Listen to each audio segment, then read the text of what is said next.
intention pour l'instant. On verra comment ça va se concrétiser. Mais entre le plan vélo qui nous a été annoncé et qu'on va voir décliner au cours de l'année 2019, j'espère, avec des décrets, j'espère, assez concrets et assez rapides, avec effectivement ces projets qui sont présentés ce soir, le contrat de transition. Il y a beaucoup de choses qui font convergence et qu'il ne faut pas louper. Et donc il faut être prêt et pas attendre que les projets évoluent. Très justement, et nous sommes vigilants et prêts à répondre. Alors pour les 5 milliards, ils se répartissent 1 milliard de la Caisse des dépôts en fonds propres, 700 millions en prêts, 1,5 million en action logement et 1,2 million de l'ANA. ANA, donc c'est dans le cadre de la réhabilitation. Voilà.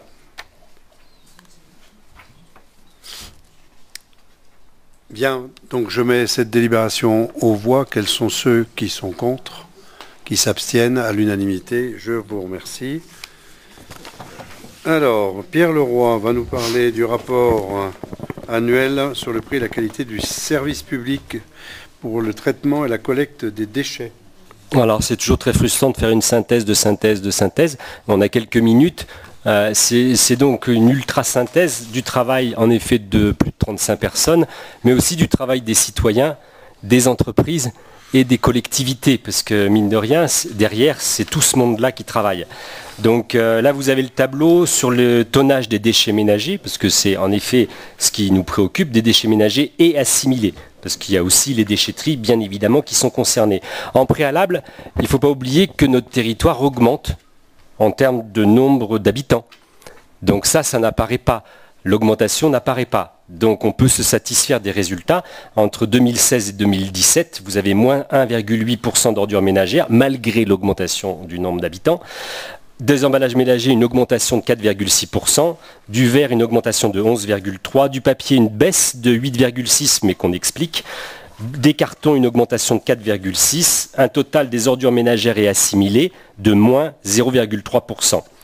Donc ça, c'est une très bonne nouvelle. L'évolution de ce travail continue à être très favorable. Sur les déchetteries, moins 3,8%, textile plus 1,6%, encombrant moins 10%, le total donc de ces déchets moins 3,7%. Le total de la totalité de tous les déchets sur le territoire, moins 1,6%. Donc l'évolution est favorable et on a plutôt intérêt. Parce que le plan régional, je peux vous assurer qu'il va falloir décupler ses efforts. Donc l'évolution est positive, il faut continuer le travail. Ce qui est intéressant, c'est de voir les ratios en termes de population. Population DGF évidemment, parce que nous on est soumis à l'augmentation de la population en période touristique. Donc on a 210 kilos par habitant et par an. En soi, ça ne dit pas grand-chose, sauf qu'on a les chiffres des Hautes-Alpes. Donc en population DGF par habitant dans les Hautes-Alpes, c'est 242 kilos par an et par habitant. Donc on est nettement en dessous. Donc on peut se satisfaire de nos résultats. Ce n'était pas le cas il y a 10 ans. On était dans la moyenne départementale. En Savoie, ils sont à 232. Pourtant, c'était considérés comme de très bons élèves. En Auvergne, ils sont à 217. Donc voilà, l'évolution elle est favorable, on a encore du travail, vous le savez, il suffit de mettre le nez dans les poubelles et on voit ce que ça donne. Mais on est sur le bon chemin. Pour le point suivant, donc les actions de prévention. Avant de parler des actions de prévention, il y a un élément qui me semble très important de souligner. Il n'apparaît pas dans la synthèse là, mais on en a parlé hier en réunion parce qu'on était avec les responsables syndicaux. C'est qu'il y a eu un énorme travail qui a été fait sur la sécurisation, sur les conditions de travail, sur la pénibilité des agents. Et ça, les responsables syndicaux le reconnaissent nettement. Le travail considérable qui a été fait pour avancer sur ces sujets-là, on a toute la liste, on peut vous la fournir, de tout ce que la collectivité a fait comme effort en termes de conditions de travail, de sécurité, mais aussi de formation. Tous ces éléments-là, on pourra vous les fournir si vous le souhaitez. Et pour nous, c'est très important qu'en effet, les personnels ils ont des conditions qui soient plus favorables. On a continué les réunions publiques, on doit en être, je crois que c'est 54 réunions publiques depuis l'origine. En 2017, on en a fait 3. Donc on a continué ces réunions publiques. Il y a énormément de prévention qui a été faite sur le territoire, que ce soit sur l'optimisation de la collecte, avec des nouveaux DSE qui ont été installés, développement pour le carton, réduction de la tournée de la mini-benne, qui un jour disparaîtra, l'exploitation des déchetteries, 29 filières de recyclage proposées, donc tous les ans. On amène de nouvelles filières de recyclage qui sont très utilisées par les habitants. Donc les films, les capsules Nespresso, les skis, les piles, les déchets électriques, électroniques, les vélos, la literie, etc., etc. Donc là, on a toute une série. La facturation, donc on a un taux d'impayé qui là devient tout à fait raisonnable. On a 3,9% sur la redevance spéciale.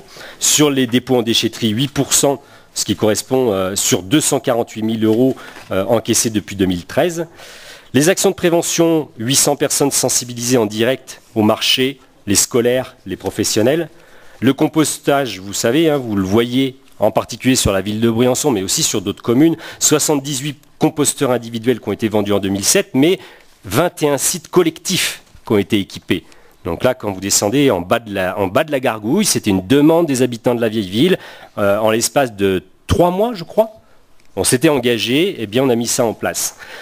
Donc ça marche très très bien. Les gens sont satisfaits, on a des retours très positifs de la population. Atelier pour les professionnels soumis à la redevance spéciale. L'objectif, c'est pas de faire payer les professionnels, c'est qu'ils continuent à baisser leur tonnage de déchets, et pour ça on les accompagne, et donc il y a des réunions avec eux. Sensibilisation contre le gaspillage alimentaire. Donc là, la ville de Briançon là-dessus est très en pointe, elle est même primée à ce sujet-là. On en a parlé encore il y a quelques jours quand on a fait une réunion au Chapoul Café. Donc il y a tout ça qui avance bien, dont on est très satisfait sur les territoires. Les projets connexes, la plateforme de compostage, vous êtes au courant. J'étais au ministère, j'ai passé 1 jour et demi au ministère la semaine dernière dans le contrat de transition écologique. Ce projet est inscrit au ministère. Et d'ailleurs, il a été question du cœur de ville de Briançon, parce qu'en fait, tous les programmes sont interconnectés.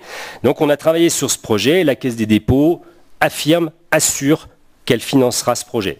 On ne sait pas à quelle hauteur, et il y a surtout un énorme travail préalable entre les 4 communautés de communes pour avancer sur ce projet. Les élus de La Roche-de-Rame devaient cette semaine visiter un site dans le sud de la France. Malheureusement, ils ne sont pas allés parce qu'il y avait la ministre qui arrivait et du coup, ils ont annulé, on a reporté cette visite. Mais ça avance, c'est pas facile de travailler ensemble, mais on avance. Le pilon, vous le savez, les travaux, vous les voyez, puisque quand on passe, les travaux sont en cours. Donc vous savez de quoi il s'agit, donc confiner le stock, réaliser les digues de protection hydraulique, coût estimatif, vous le savez, 1 300 000 €, 70% de subvention. Donc là, un énorme travail des techniciens pour arriver à ce résultat qui est plutôt très satisfaisant. Déchetterie de la Haute-Romanche, vous savez qu'elle est tombée, vous savez qu'on a été payé par les assurances sur ce sujet-là. Nous partons sur un nouveau site.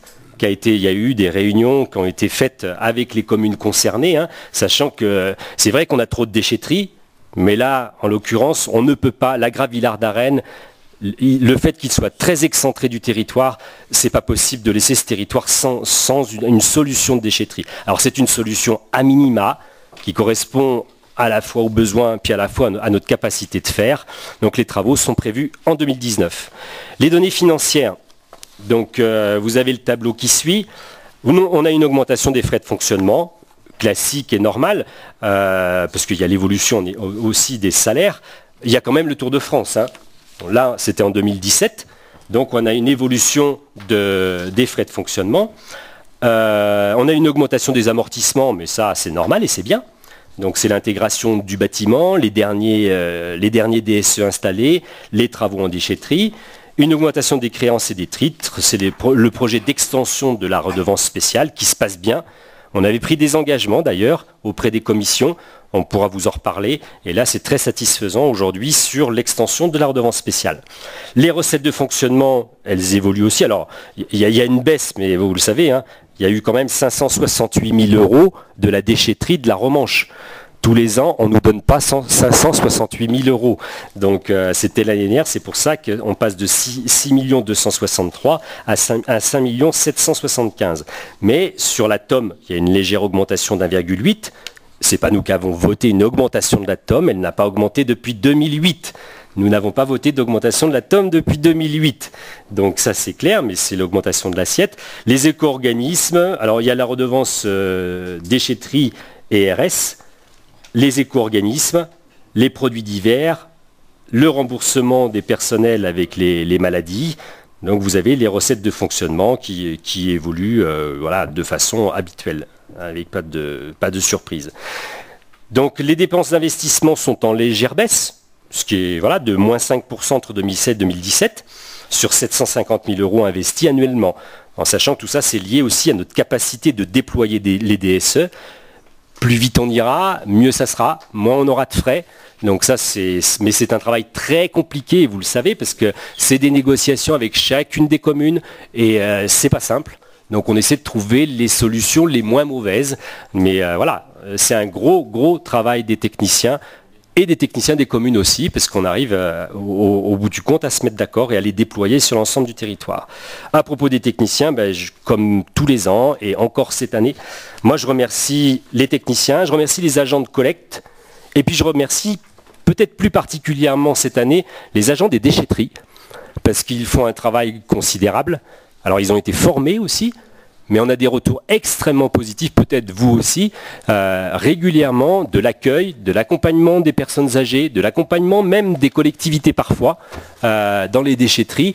Ils font de la pédagogie, ils supportent des fois des gens qui ne sont pas toujours très agréables, ils sont formés à la gestion de conflits, et moi je suis très très satisfait de ce qui se passe en déchetterie, d'autant plus que demain, c'est dans les déchetteries qu'on a la plus grande perspective d'économie de déchets.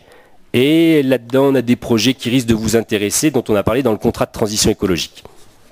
Voilà, j'ai essayé de faire vite, parce que le temps nous est compté. Si vous avez des questions. Le bilan, de toute façon, vous l'avez, il est sur Internet. Vous avez des synthèses qui sont beaucoup plus longues et plus détaillées, en particulier sur tout ce qui est accompagnement, pédagogie auprès du public. Oui, Monsieur Pétieux. Oui, Monsieur le Président. Je rejoindrai Pierre sur toutes les louanges apportées au personnel. Notamment, c'est vrai que l'accueil dans les déchetteries, il est particulièrement souriant et chaleureux.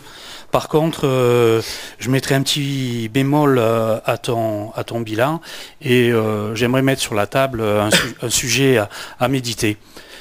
Nos villages, notre ville, nos hameaux se caractérisaient par des fontaines, des bassins, une vie de l'eau autour des places publiques et des places fréquentées. Et aujourd'hui, ce qui les caractérise, en fait, c'est un empilement de DSE. Et cet empilement de DSE, la situation géographique pour les implanter n'est pas toujours judicieuse. Et puis, ce qu'il y a autour, les encombrants, etc., c'est pas toujours très bien nettoyé. Et ça, j'en avais déjà parlé. Voilà. Et cette évolution, je la trouve dramatique. Nous, par exemple, on a une série de DSE juste à l'entrée, là, porte d'Embrun. Les gens, maintenant, ils sont obligés de cadrer très serré l'entrée de la porte pour éviter d'avoir sur le panorama, etc., etc. Je ne vais pas polémiquer plus que ça. Simplement, si on pouvait méditer un peu là-dessus et être un petit peu plus astucieux quant à la situation et quant à l'embellissement de ces centres de stockage de ces DSE. Alors on médite tous les jours là-dessus. C'est en effet, techniquement c'est déjà très compliqué, parce que comme vous le savez, il y a plein d'éléments à mettre en coordination. Les lignes électriques dessus, dessous, les lignes téléphoniques. Il faut qu'il y ait un accès à peu près sécurisé. Il faut que, évidemment, ça soit logique, c'est-à-dire qu'on ne met pas des DSE en haut du village. On le met vers le bas, parce qu'on essaie de suivre le flux des véhicules. On essaie aussi de calculer, en fonction justement de ce flux des véhicules, vers où les gens vont, quels sont leurs trajets du quotidien. Au-delà de ça, il y a l'aspect paysager, en effet. Donc on met des DSE, on enlève des dizaines et des centaines, là des même un millier de containers, qui, là pour le coup, étaient carrément dégueulasses. C'est vrai que quand on rentrait dans la vieille ville, on n'avait pas les DSE visibles, On a essayé de faire pour que ça soit le moins visible et le moins sale possible. Quand on marchait sous la porte, là par contre, je peux vous dire que ça puait, c'était sacrément dégueulasse. Donc on essaie de trouver les moins mauvaises solutions. C'est un vrai challenge, hein, et c'est vraiment très compliqué. Je peux vous assurer que les techniciens et tout le monde, là, les élus là, qui sont autour de la table, ils le savent, hein, que ce soit à Névache, que ce soit à Val-des-Prés, que ce soit à La Salle, que ce soit à Monétier, à chaque fois, c'est des prises de tête. Hein. Comment on peut faire pour que ça soit le moins inesthétique possible? Il se trouve qu'il y a 20 ans, on a choisi une collecte en point de regroupement. C'est pas nous qui l'avons choisi ici, on l'assume. Dans d'autres secteurs, ils ont choisi une collecte en porte-à-porte, vous le savez. Moi, ma mère, elle sort sa poubelle le lundi, le mercredi, etc. Donc là, évidemment, il n'y a plus de poubelle dehors, sauf au moment où passent les camions. Eh bien, mais sauf que c'est pas ce qui a été choisi pour des raisons d'ailleurs qui s'expliquent, hein, parce que il y a des raisons à ça. Il y a des raisons, entre autres économiques, sur cette affaire-là. Donc aujourd'hui, eh bien oui, on a choisi des points de regroupement. Ces containers sont inesthétiques, ils sont sales, c'est compliqué à nettoyer. Là, les DSE ont été nettoyés à 100% cette année. Donc il y a un vrai travail là-dessus. Je suis d'accord qu'il faut qu'on soit très attentif à l'aspect paysager. On essaie de trouver des solutions. Moi, les colonnes, je supporte encore moins que les DSE. Donc c'est pas satisfaisant. Mais il y a des endroits, c'est la prise de tête, hein. Comment on fait quand on a 30 000 € à mettre sur 4 DSE parce qu'on n'a pas trouvé un autre site? Je peux vous assurer que c'est très compliqué, hein. Et en commission, on en parle régulièrement, hein, sur la commission environnement. C'est pas facile. Donc il y a peut-être quelques loupés, certainement. Il y a peut-être un travail à faire aussi par les communes d'aménagement esthétique. Je vois par exemple, je ne sais pas si vous voyez à Monétier, il y a des DSE qui sont en plein centre-ville, qui sont complètement enchâssés et avec il y a de l'herbe autour. Carrément. Il y a la ville de Montgenèvre qui a choisi, elle, de l'habiller avec des pierres. Alors peut-être qu'on peut trouver une identité, peut-être aller plus loin dans cette réflexion. On a choisi une collecte en point de regroupement, on ne pourra pas de toute façon faire marche arrière. Maintenant, on a décidé ça, il faut en mettre le moins possible, mais ça aussi, je peux vous dire que c'est du sport. Entre les gens qui gueulent parce que c'est trop près de chez eux, et je peux vous en montrer, moi, des courriers. Je me suis fait même agresser sur le marché parce que les gens gueulent parce que c'est trop près de chez eux. Ceux qui gueulent parce que c'est trop loin de chez eux, c'est très compliqué. Donc, c'est des compromis. C'est pas parfait, certainement. Après, c'est à chacun d'y participer, aux communes, aux élus, de faire que ce soit le mieux possible. Et puis, moi, je vous le dis, on vous a donné le numéro de téléphone de la régie. Vous pouvez envoyer des photos, téléphoner à la régie dès qu'il y a un problème. Moi, je le fais. Hein. Je le fais régulièrement. Et il y en a qui le savent, hein, parce que souvent, ils passent par moi. On le sait aussi, l'optimisation qu'on est en train de faire, ça fait plusieurs années, ça va encore durer plusieurs années. Quand on pose un DSE, ce n'est pas systématique que les gens vont venir à cet endroit-là. Donc, on est en permanence en train de changer les circuits de collecte. Toutes les semaines, on change les circuits de collecte pour les adapter au mieux au service, pour pas que ça déborde, pour qu'on réponde le mieux. Mais ça change tout le temps. Donc vous imaginez le travail des chefs d'exploitation qui sont en train de régler cette affaire-là pour que ça fonctionne. Moi, je vous invite à aller les voir, hein, voir le travail qu'ils font. Vous allez être surpris. Hein. C'est un énorme boulot. On est dans une période de mutation qui va durer encore 2-3 ans, le temps qu'on ait tous les DSE qui soient mis en place.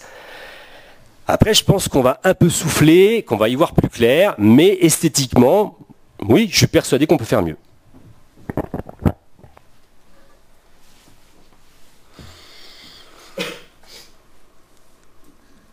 On peut faire mieux. Mais on fait mieux déjà que ce qui était avant. Parce que dans la vieille ville, par exemple, les dizaines de containers qui étaient, et avec les odeurs pestilentielles qui s'en dégageaient pendant l'été, c'est sûr qu'il vaut mieux habiter un peu plus loin.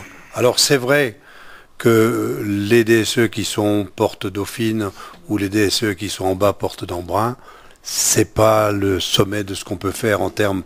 Mais si vous avez d'autres solutions, il ne faut pas vous gêner. Surtout pas vous gêner. Non mais ça peut se modifier. Vous savez, il n'y a rien qui soit définitif. Oui, ben oui. Mais en plein site UNESCO, je trouve que c'est quand même étonnant que vous ne soyez pas mobilisés plus tôt pour la Porte Dauphine. La Porte Dauphine, ça fait bientôt 7 ans que ça dure. Les 4 DSE qui sont là-haut. À côté de l'ancien office de tourisme. Donc, je veux dire, c'est sûr, c'est pas terrible, mais donnez des solutions. Et puis allez expliquer ensuite parce qu'on pourrait dire on va les mettre dans les remparts. Hein, les petites dames qui descendent avec déjà aujourd'hui, qui posent des problèmes, parce qu'effectivement, c'est plus dans le cheminement habituel, il faut se déplacer par rapport aux containers, je crois que voilà, c'est pas simple. Donc s'il y a des solutions, moi c'est comme les lits ou le matériel qu'on retrouve autour. C'est pas nous qui les appelons, hein. Je veux dire, c'est les gens qui les déposent. Le manque de civilité d'un certain nombre de gens, il est patent. Quand on a mis les DSE en bas à la porte d'Embrun, il y a des gens qui sont amusés pour le plaisir, à continuer à stocker dans la 3e porte d'Embrun, à stocker dans le passage les ordures ménagères. C'est drôle, hein. C'est très drôle, hein. C'est enthousiasmant. Simplement, nous, on était obligés de reprendre. Et puis un jour, on a ouvert les sacs, et puis on a été voir les gens, et puis on a dit la prochaine fois, ça se terminera différemment. Voilà. Mais c'est dramatique d'en arriver là. Parce que si on travaille tous ensemble pour l'amélioration à la fois de l'environnement, à la fois de la qualité, les problèmes se poseront beaucoup moins, et il y aura des propositions. Quand on m'a dit on va mettre des containers, on va mettre des composteurs à l'entrée de la porte, je me suis dit, oulala, composteurs. Il y en a 3 maintenant. Ils sont quasiment pleins. Donc ça prouve bien aussi que les gens y participent. La réunion qu'on avait faite au Vieux Colombier, où les gens nous ont dit, si, les restaurateurs du Pied de Gargouille, ils ont dit, on veut des composteurs, parce que, voilà, et on les a mis. Et ça marche. Et ça fonctionne. Alors on pourrait dire, oui, ces trucs en bois dans un coin, le long des murs qui ont été refaits, c'est pas terrible. Oui, c'est pas terrible. Vous savez, la Porte Dauphine de Vauban, Porte Dauphine, elle a un siècle et demi. Hein. Elle n'a pas été faite sous Vauban. Et il y a beaucoup de choses, même pas. C'est fin du 19e. Donc je veux dire, on peut... Oui, enfin bon, on va pas se battre sur les trucs. Il y a un siècle, je veux dire, c'est pas Vauban. C'est pas Vauban. Donc, et il y en a d'autres comme ça, on peut en reprendre plein. Hein. Donc, voilà, moi je suis tout à fait d'accord sur pour concevoir votre remarque, on peut faire mieux, mais à ce moment-là, il faut dire où et comment. Voilà. On a déjà mis un cache en métallique, en acier, mais oui. Ben non, c'est pas pire que tout. Non, mais non, quand on arrive, on voit pas, on voit que le sommet. Ben attendez, on le voyait même pas. On va parce que vous y allez. C'est très complexe. Hein. Ouais, non, mais là, quand même. Non, mais on va pas faire le tour que celui qui est le long de votre tous les immeuble. Dispositifs. Oui, mais parce que j'ai le ton de 4 sites UNESCO Vauban cet été. Ouais. Oui. On a déjà fait quelques-uns, mais bon. Non, mon intervention, elle était pour qu'on recentre un petit peu le sujet et qu'on se gargarise pas toujours, parce que notamment par rapport à l'implantation des DSE, vraiment, il y a des gros efforts à faire. Absolument. Madame Valdenay. Moi, je voudrais pas rallonger les débats, mais j'ai quand même 2 questions. Je suis d'accord sur les DSE de la Porte d'Embrun, c'est une réelle catastrophe. Et moi, ce que je voudrais savoir, c'est s'il y avait vraiment une impossibilité à les installer dans le parking qui est juste à côté. Il n'y avait pas un emplacement possible pour les installer là, où c'était pas plus loin, où ça se voyait pas quand les gens prenaient une photo. Je veux dire, c'est une question que je pose. Il y a vraiment une impossibilité ou non? Certainement. Mais après, pour l'usager de tous les jours, je pense qu'on aurait retrouvé un paquet de poubelles le long du mur. Et puis après, faites rentrer un camion poubelle. Non, mais c'est la question que je pose. Est-ce qu'il y avait vraiment une impossibilité? Ah oui, mais vous imaginez, un camion poubelle, c'est souvent la difficulté. Non, mais s'il y a une impossibilité, mais sur le parking, il me semblait qu'il n'y en avait pas. Mais bon. Il faut mettre en haut pour ne pas toucher des fils. Il faut pouvoir poser le camion. Sur le parking, il n'y a pas de fil. Un endroit qui est plat. Attendez, mais allez voir. Le centre de gestion. Je suis allé voir, justement. C'est pour ça que je pose la question. Le centre de gestion contrôle aussi tous les sites. Pointe les points noirs qu'on a fait sauter sur le territoire, pour essayer de justement sortir tous les points noirs et tous les risques d'accident pour les personnels. Donc ça c'est un élément aussi qui est vachement important sur la pose des DSE. Et deuxième question, les DSE que vous avez mis à côté du lycée là, bon, ils sont en pente, ça bouche le truc à chaque fois qu'il y a quelqu'un qui est garé pour poser ses poubelles. C'est quand même comme ça. Et le deuxième truc, est-ce que vous avez eu une concertation avec les employés de la cantine et du lycée ? Oui, voilà. Ouais, parce qu'eux, ils se chargent des trucs comme ça en montée pour aller les mettre dans les DSE et ils hurlent. Alors je ne sais pas si vous en avez parlé avant, mais voilà. C'est juste ce que je voulais vous dire.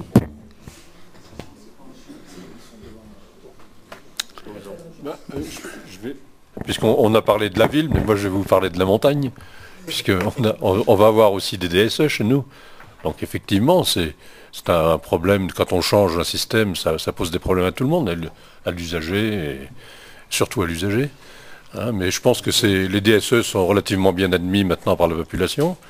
On a mis plus d'1 an à déterminer sur la commune, dans tous les cas, puisque ça a été renvoyé plusieurs fois. Parce que, et à force de concertation, on a réussi à trouver des endroits qui n'impactent pas visuellement les zones protégées de la commune, les zones dans les périmètres notamment classés. Et donc on arrive à s'entendre, mais effectivement, il faut prendre son temps. Il ne faut pas dire on les veut vite, non. Il vaut mieux prendre 6 mois, 1 an de plus pour avoir des systèmes bien positionnés sur le terrain, qui satisfassent et les touristes et les habitants. Parce que le touriste, il n'est pas forcément au même endroit. Donc il faut que chacun fasse un effort après pour que le système puisse progresser. Attention aux solutions de facilité. Moi je rajouterais simplement attention aux solutions de facilité. On l'a vécu cruellement sur Villars-Saint-Pancrace de 2012 à 2015, où à chaque réunion du conseil municipal, on avait la question de la part du public en disant quand c'est que ces dispositifs allaient être en activité. Donc ils étaient posés, mais on avait oublié de lever la tête au moment de la pause. Et c'est un mea culpa de la commune, parce que le point avait été vu, mais voilà, on n'avait pas, voilà, et les DSE ont été fermés pendant 2 ans, le temps que la ligne soit déplacée. Et c'est vrai que voilà, il faut aussi éviter. Ouais, les solutions de facilité, elles sont finalement pas très évidentes, quoi. Voilà.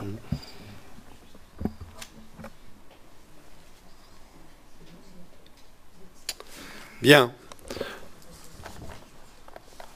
Ça nécessite un vote ou c'est simplement une présentation? Approuvé. Bien. Donc, approuvez-vous, oui, cette délibération? Oui. Oui. Personne ne lève la main? Oui. Non. Non. Bon. On approuve. C'est pas prendre acte, c'est approuver. Vous approuvez. Tout le monde approuve? Eh bien, c'est très bien. Voilà. Donc, délibération suivante. C'est la même chose, mais pour l'assainissement. Absolument. Voilà. Donc, en pièce jointe, vous avez le rapport annuel du délégataire, donc le RAD, et le rapport annuel sur le prix et la qualité du service public. Donc, tout ça pour l'année 2017. Et puis, comme pour les OM, un petit PowerPoint un peu raccourci. Donc tout ça a été présenté à la commission consultative des services publics locaux le 18 septembre 2018. Sur cette CCSPL, la CERC avait fait la politique de la chaise vide et ils étaient absents. On aura l'occasion d'en reparler. Donc sur l'assainissement collectif, petit rappel, donc une délégation de service public avec la CERC sur un contrat de 25 ans, donc du 14 avril 2006 au 13 avril 2031. Un avenant numéro 1 signé le 8 avril 2010. Et le périmètre d'intervention de la CERC, c'est le territoire de la communauté de communes du Briançonnais, hors la commune de Puy-Saint-Pierre, qui n'en faisait pas partie à l'époque. Donc les missions, c'est exploitation des ouvrages, financement et réalisation de travaux concessifs, qu'ils soient neufs ou en réhabilitation, et la relation avec les usagers. Pour la CCB, donc, qui est autorité organisatrice, les missions, c'est l'extension de réseau, le contrôle du délégataire, ça aussi on en reparlera, études et travaux non concessifs, donc que ce soit en station d'épuration ou en réseau, et le transfert de la compétence au pluvial.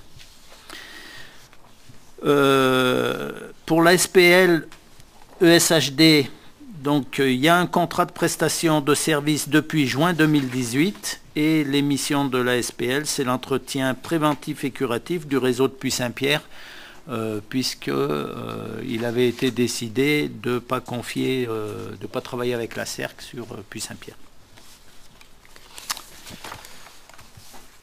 Alors, les travaux et les études sous maîtrise d'ouvrage CCB et CERC pour 2017. Donc, l'investissement sous maîtrise d'ouvrage CCB s'élève à 152 114 €. On est hors taxe. Donc, les études, il y a la mise aux normes des steppes Lauzet-Boussard, d'une part, l'analyse défaillance de la steppe des steppes de Briançon et de la Grave, et le lotissement Les Auches sur Monetier-les-Bains. Tout ça pour 83 922. En travaux, chemin de la teinture sur la salle Les Alpes, 215 mètres, et la zone des sables sur Monetier-les-Bains pour 90 mètres, pour un montant de 68 192. Les investissements sous maîtrise d'ouvrage CERC, 381 179. Donc il y a eu les travaux du fonds de renouvellement de réseau, réseau sur Briançon, Saint-Chaffré, Val-des-Prés, Monetier-les-Bains et Montgenèvre, et renouvellement de tampons et étanchéité de regard sur Névache et la salle des Alpes, donc pour 211 385 €. Là on est en TTC. Donc le solde au 31/12/2017 restant à dépenser par la CERC est de 480 646 € hors taxe, qu'on a bien du mal à leur faire mettre sur la table. Les travaux de fonds de renouvellement hors réseau, en travaux divers, donc pour 109 029 € TTC. Donc là, il reste 1 811 684 €. Et en travaux concessifs, il y a eu le raccordement de l'envers du Fontenil et le reliquat de la steppe de Névache pour 60 765.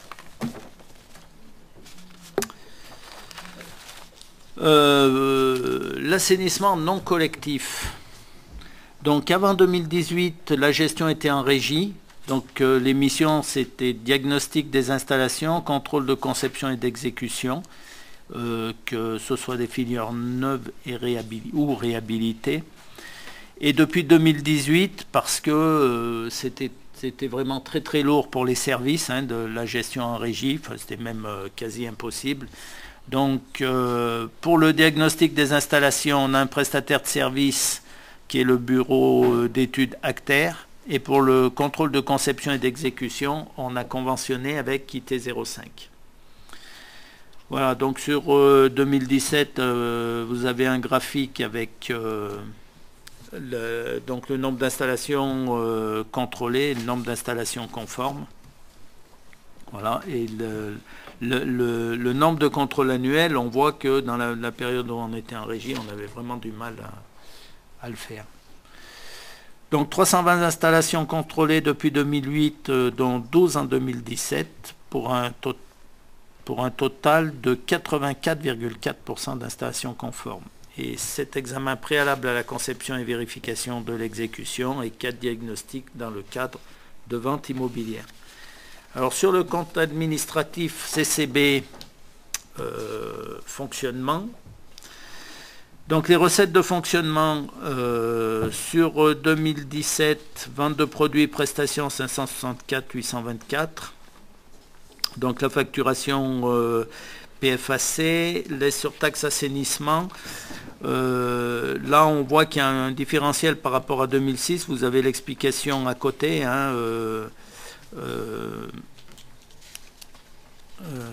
Voilà, on a un retard de recouvrement de la surtaxe assainissement par la CERC.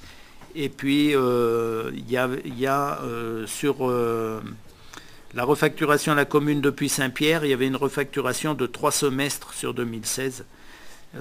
Voilà, et il n'y en a que 2 sur 2017. Donc c'est ce qui explique le delta entre les 619 990 de 2017 et les 725 158 de 2016.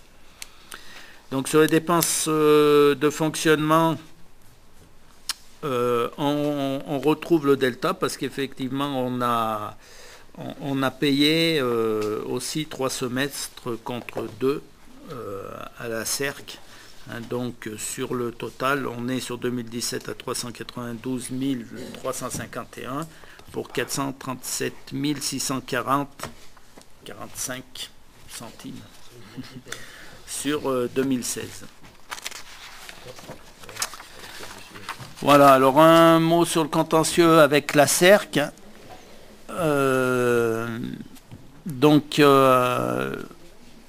L'objet de la requête, c'est la CERC qui a signé en justice en 2016 la communauté de communes au motif de non-application par la collectivité d'une clause d'ajustement qui était prévue dans l'avenant numéro 1. Je pense que tout le monde en a gardé le souvenir.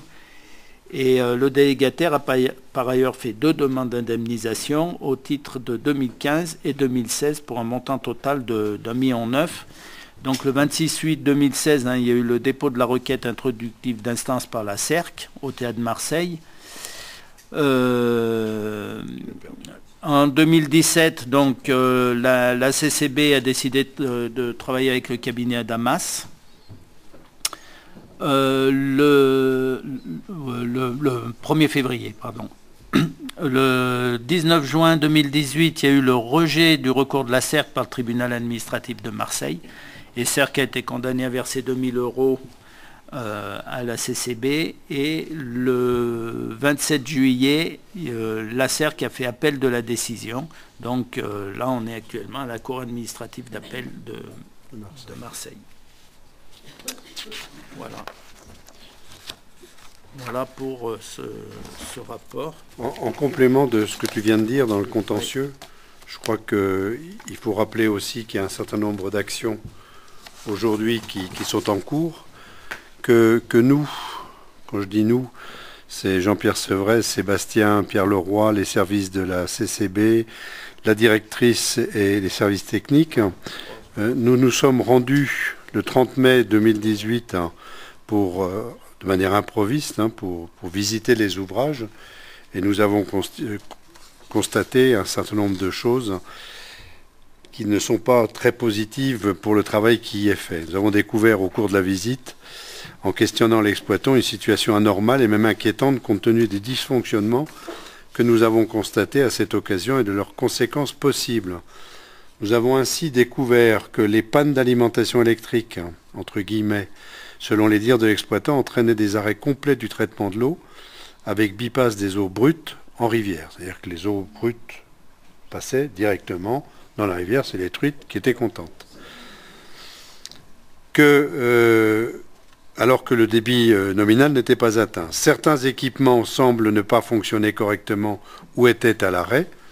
Il y a un ouvrage qui s'appelle Densadeg, stoppé avec une épaisse croûte de boue séchée en surface, 2 biofiltres arrêtés qui avaient subi un colmatage entraînant un dépassement de la pression maximum à ne pas franchir sous peine de détérioration de l'équipement. Nous avons également constaté un état de saleté patent des locaux, déchets de dégrillage déposés à même le sol, en tas, traces de boue au sol dans les locaux de traitement. Il nous faut préciser que la CCB n'avait à aucun moment été avertie par son concessionnaire des dysfonctionnements précités, et notamment le problème de la panne électrique. Le concessionnaire n'ayant pas non plus jugé utile jusqu'à notre visite d'alerter les services de la police de l'eau, alors que c'était une obligation réglementaire en pareille situation. Il faut souligner que l'exploitant n'a pas fait état d'emblée de lui-même à la délégation de la CCB de ces dysfonctionnements qu'il a d'abord cherché à minimiser, tant en termes de durée que d'impact sur les performances épuratoires de la station. La CCB a alors immédiatement envoyé un courrier à la DDT, police de l'eau, à la préfecture et à l'agence régionale sanitaire.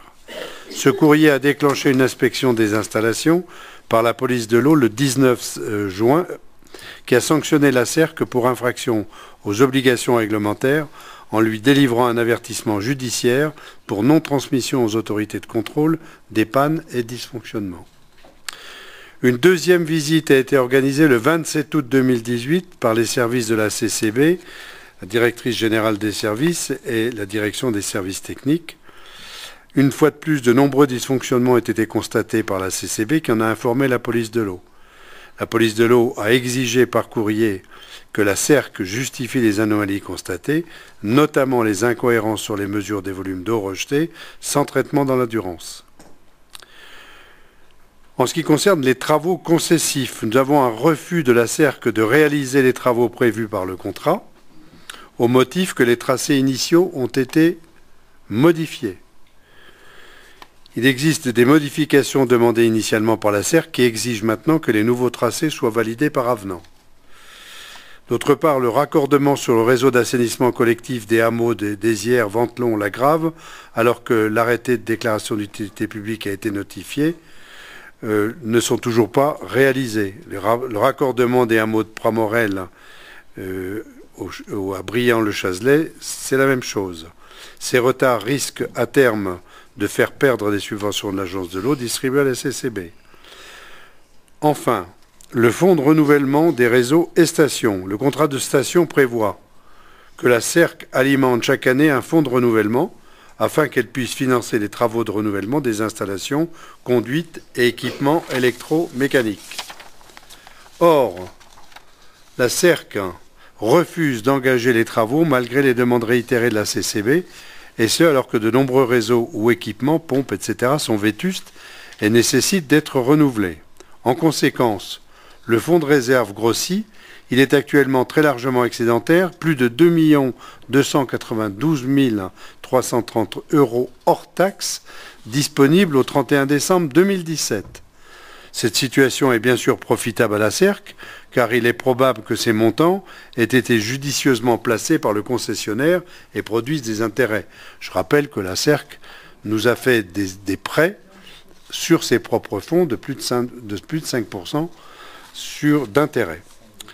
Enfin, refus systématique de la CERC d'échanger directement avec la CCB, refus de la CERC depuis février 2018 de participer aux réunions techniques mensuelles, refus de tout contact direct entre techniciens, ce qui rend très difficile le suivi au quotidien des travaux et l'exploitation, et génère obligatoirement des retards dans la réalisation des travaux ou autres.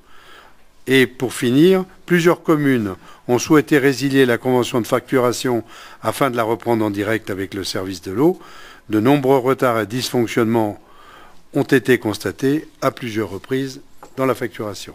Voilà, je pense qu'il était important que les élus de la communauté de communes soient au courant de la lourdeur des problématiques que nous rencontrons, des obstructions systématiques, et surtout, ce qui est beaucoup plus grave pour moi, c'est le fait que finalement, on a des installations qui dysfonctionnent et qui donc ne rendent pas les services que l'on peut attendre au niveau du travail d'épuration de l'eau.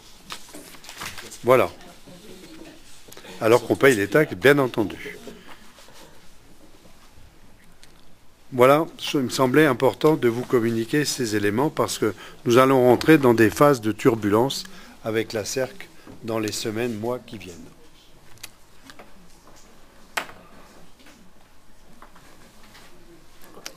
Oui, Madame Dardenne. Oui, merci. D'une manière générale, j'ai participé à presque tout l'ensemble des réunions proposées dans le cadre de la commission consultative des services publics locaux, avec donc les rapports aujourd'hui qui nous sont présentés. J'ai regretté vivement l'absence des associations de représentants des usagers. Je trouve que ça, c'est vraiment très, très dommage, puisque les commissions consultatives des services publics locaux ont été mises en place, notamment pour rendre compte aux élus, mais bon, en général, les élus ont déjà vu presque tout ça dans les commissions de travail de la communauté de communes, auxquelles tous les élus ne participent pas, mais bon. Voilà, donc ces rapports sont présentés aux usagers, et les usagers sont malheureusement souvent absents. Par contre, pour la commission consultative des services publics locaux concernant l'assainissement, ils étaient très présents, donc ça c'était quand même une très bonne chose. La CERC était absente, bon ça on a pu le regretter. Et je remercie Jean-Pierre à ce moment-là et Madame Rice qui était présente d'avoir présenté aux usagers et aux représentants des usagers tout ce qui vient d'être dit par le président concernant tous ces dysfonctionnements et pour les élus aussi présents qui apprenaient ce qui se passait. C'est grave et donc voilà, je remercie les personnes qui nous ont présenté tout ça. Moi, je crois. Pardon. Moi, je voulais juste dire un mot pour rendre hommage à la vigilance de nos techniciens qui, par rapport à tous ces dysfonctionnements, c'est vrai que c'est eux qui nous ont alertés là-dessus et c'est pas toujours facile comme boulot de fliquer nos délégataires, normalement avec qui on devrait travailler plutôt en confiance. Donc, merci à eux. Oui, je voulais simplement rajouter que l'enjeu du contentieux qui est en cours avec la CERC est important pour les usagers du service d'assainissement qui se verraient appliquer de nouvelles hausses de tarifs si la CERC obtenait gain de cause. Je rappelle que demande, on est à de l'ordre de 2 millions aujourd'hui de demandes faites par la CERC. C'est la raison pour laquelle la CCB, assistée d'un cabinet d'avocats et de conseils spécialisés, continuera de s'opposer avec détermination à la demande de la CERC lyonnaise des eaux. Je crois que c'est important d'affirmer ça et que chacun en soit bien conscient. On ne se laissera pas faire. Bien. Concernant cette délibération, il s'agit de prendre acte là aussi et d'approuver le rapport. Donc il n'y a pas d'opposition, j'imagine. Tout le monde approuve ce rapport et constate qu'il a été présenté. Pierre Leroy va nous parler de la TOM et de l'exonération des locaux à usage industriel et locaux commerciaux. Donc comme vous le savez, la baisse de 30% de tonnage, elle s'est pas fait toute seule. Et on le sait, c'est évident que la sollicitation qui a été faite auprès des entreprises a joué un rôle important dans cette baisse de 30% de tonnage. On a tenté à tout prix lors des réunions avec les entreprises de bien leur faire comprendre que nous, l'objectif, c'était de faire qu'ils baissent leur tonnage pour payer moins. Donc ça, c'était vraiment quelque chose sur lequel on s'est battu. On avait la possibilité, et nous l'avons fait, vous avez voté pour certaines entreprises la possibilité d'une exonération de la taxe d'enlèvement des ordures ménagères à partir du moment où les entreprises payent la redevance spéciale. Et celles qui, en l'occurrence, font appel à des entreprises privées pour gérer la totalité de leurs déchets, la possibilité d'avoir une exonération de la taxe d'enlèvement des ordures ménagères. Donc ça, c'est ce que nous avons choisi. C'est un impact qui n'est pas indéniable, qui est conséquent pour la collectivité. Donc là, nous avons un certain nombre d'entreprises qui ont fait la demande. Au total, sur 23 demandes étudiées, il y en a 13 qui sont refusées, pour des raisons multiples, entre autres, parce qu'il y en a certains qui utilisent des services de la collectivité. Il y en a 10 qui sont susceptibles d'être accordés.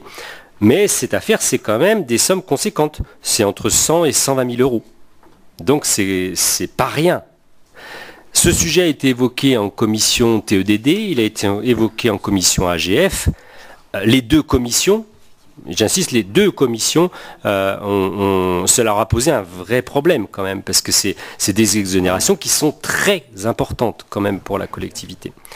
Donc, dans l'urgence, parce que ce sujet a été débattu il y a à peu près un mois dans les deux commissions, les deux ont demandé à ce qu'il soit étudié plus de façon générale l'impact de cette exonération pour l'avenir et de voir quelle attitude demain on aura, sachant que l'exonération, elle vous est proposée chaque année.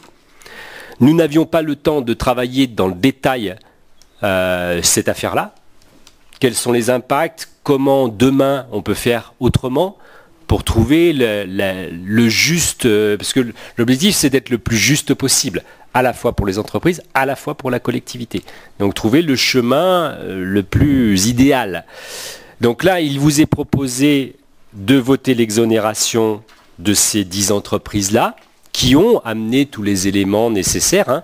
Il y en a qui ne les ont pas amenés, ils ne sont pas exonérés. Mais là, en l'occurrence, ces entreprises-là ont rempli le dossier. Ils ont donné les preuves qu'ils faisaient appel à d'autres entreprises, ils ont donné les preuves qu'ils n'utilisaient pas les services de la collectivité, ce qui n'est pas toujours évident, hein, parce que à la marge, il se peut quand même que certains utilisent les services sans qu'on le sache, quoi. C'est pour ça que c'est un petit peu compliqué cette affaire, hein. Donc là, il vous est proposé d'accepter d'exonérer ces entreprises de la taxe d'enlèvement des ordures ménagères, mais parallèlement à ça, on s'engage, la commission TEDD, à travailler ce sujet-là avec évidemment toutes les communes, parce que vous êtes toujours les bienvenus. Nous n'avons jamais fait de réunion avant 18h, donc depuis 2008. Donc c'est pour ça que si vous pouvez venir, c'est bien, pour qu'on puisse discuter de ces sujets-là. C'est un sujet qui est important. Il faut qu'on arrive à trouver le meilleur passage. Donc nous, on compte sur vous pour être présents, pour pouvoir en parler dans les mois qui vont venir. Donc les techniciens sont au courant, c'est un sujet central. L'année prochaine, eh bien, on sera plus armé pour vous donner les éléments de juger plus dans le détail de tout ça. Voilà, je ne sais pas si j'étais clair, mais oui.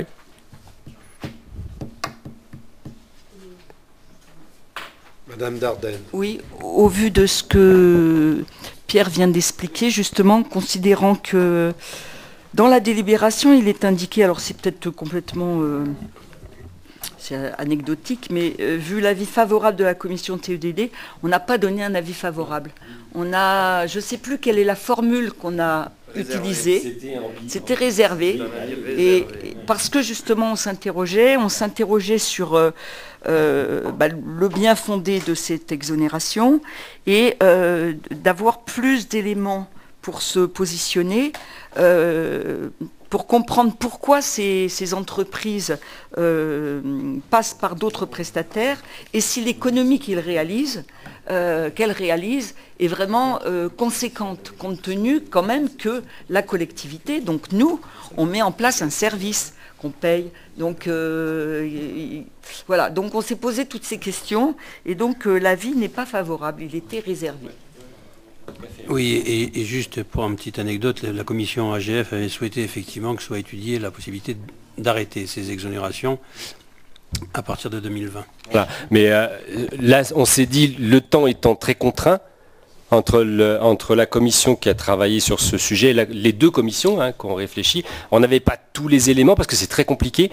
On s'est dit, là, cette fois-ci, on vous propose quand même cette délibération, mais on s'engage tous à travailler sur ce sujet pour être mieux armés dans la décision qu'on pourra prendre demain. Je m'abstiendrai sur cette délibération parce que dans la liste des entreprises, il y a des gros contributeurs et peut-être des contributeurs qui, par leur contribution financière au service public, permettraient d'amener une qualité supplémentaire au service public, d'une part. Et deuxièmement, les bennes dont ils se servent pour enlever leurs encombrants, elles jalonnent la RN 94 au lieu dit la balance et un petit peu avant. Donc tout ça, ça me paraît pas très sympa. Oui, non, mais je comprends, hein, on est dans un moment un peu... Je ne suis pas très à l'aise, parce qu'on est un peu pris de court dans ce truc-là. Donc voilà, moi je pense qu'il faut quand même que, parce que le délai est court, on n'a pas trop le choix, voilà. Mais je pense qu'il faut quand même, de toute façon c'est impératif qu'on y travaille plus dans le détail. On n'a pas vu le coup venir, le temps a passé et voilà. Bien. D'autres interventions? Donc je vous demande quels sont ceux qui ne veulent pas valider cette demande d'exonération. Est-ce qu'il y en a qui refusent cette validation? Est-ce qu'il y en a qui s'abstiennent? 2. Pas d'autres? Donc merci. Alors maintenant nous allons parler à la signature des statuts modifiés de la SPL au service Hauts-de-Durance. Alors je rappelle que la CCB est actionnaire minoritaire de la SPL au service Hauts-de-Durance. depuis le 7 février 2017 et après validation des statuts modifiés lors de l'AG du 9 mars 2017.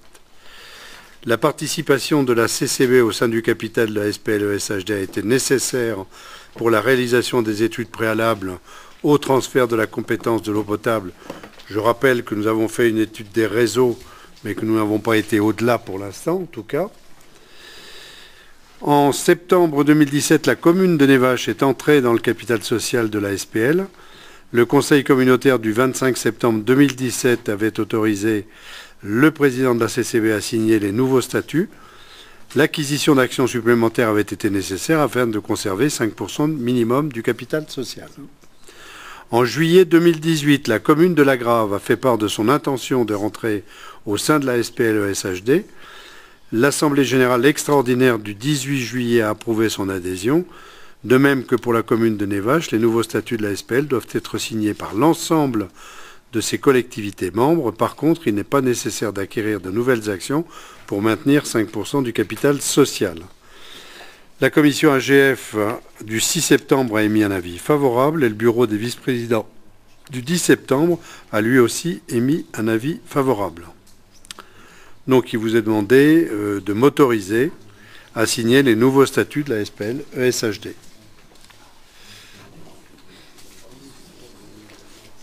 Pas de questions?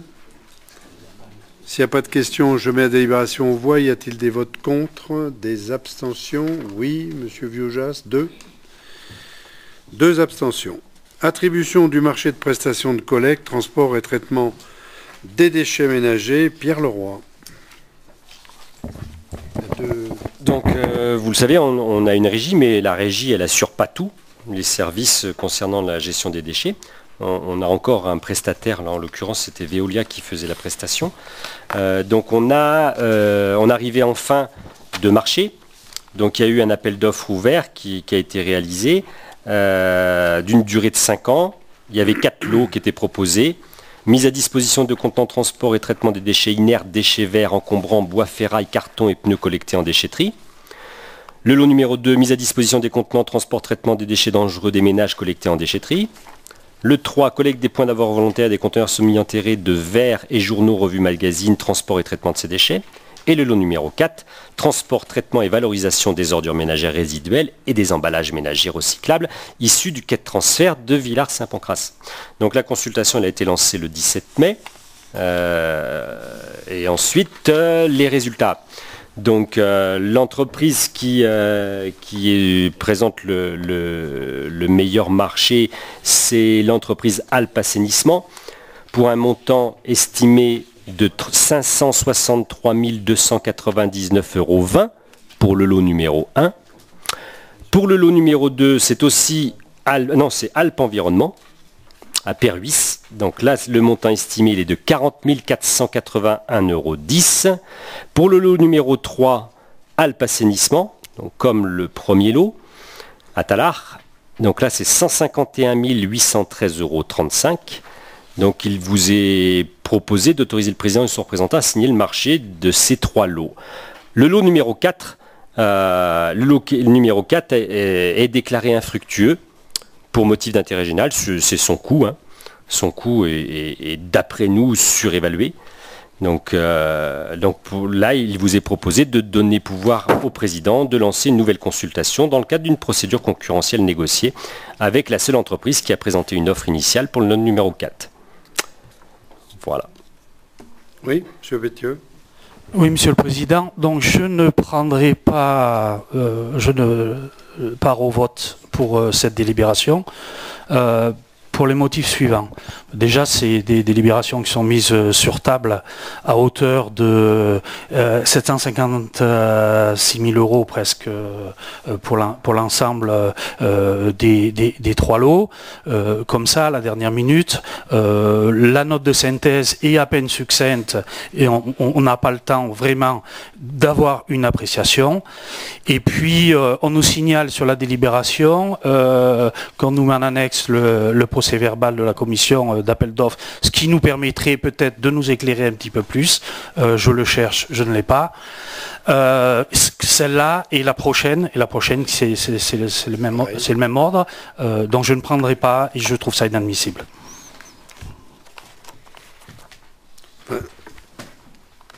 Le caractère inadmissible, il ne faut rien exagérer. Je pense qu'il y a eu une commission d'appel d'offres qui s'est réunie hier. C'est vrai qu'on peut reporter. On peut reporter. Sauf qu'effectivement, il y a un fonctionnement. Il n'y a pas de choses cachées. Les gens qui ont participé à l'étude, à l'analyse de cet appel d'offres n'ont pas relevé d'éléments significatifs qui pourraient permettre un doute quelconque dans ce qui a été présenté. Donc je trouve un tout petit peu excessif, mais ceci étant, je comprends que vous ne soyez pas content que 2 jours après, effectivement, on ait le résultat. L'appel d'offres avait été lancé il y a déjà un certain